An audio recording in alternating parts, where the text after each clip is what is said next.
அவன் மனநலம் பாதிக்கப்பட்டவன் என்று எதை வச்சு சொல்கிறேன் என்றால், விஜயகாந்த் என்பவன் ஒரு நல்ல மனிதன், நமக்கு எல்லாருக்கும் தெரியும்.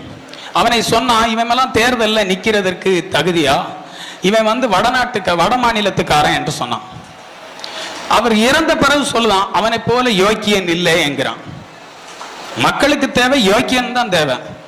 அவன் எந்த மாநிலமா இருந்தா அதை பத்தி நமக்கு என்ன? மக்களுக்கு நல்லதை செய்தானா, குறைகளை தீர்த்து வைக்கிறானா, அதுதான் முக்கியம். அப்ப இவன் மனநல பாதிக்கப்பட்டவனா அல்லது இவன் நல்ல புத்தி உள்ளவனா என்பது எல்லாருக்கும் தெரியும். விஜயகாந்தை முதலமைச்சராக ஒரு கூட்டணி போட்டுக்கிட்டு லூசு பயலுக.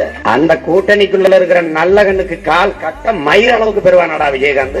கால் கட்ட மயிரளவு. அந்த வானத்தை போல மனம் படைச்ச மன்னவனே, பனி துளிய போல குணம் படைத்த தென்னவனே.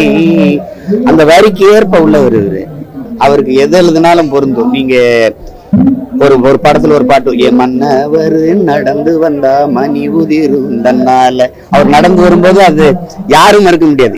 அவருக்கு என்ன பாத்தீங்கன்னா, ஆளு ஜெய்ஜாண்டிக்கா கம்பீரமா இருப்பாரு, வெளிய உருவம் பெருசா இருக்கும், உள்ள ரொம்ப குழந்தைத்தனமானவர். அவர் பழைய பாத்தீங்கன்னா தெரியும், ரொம்ப வெகுளியான மனிதன் அவரு.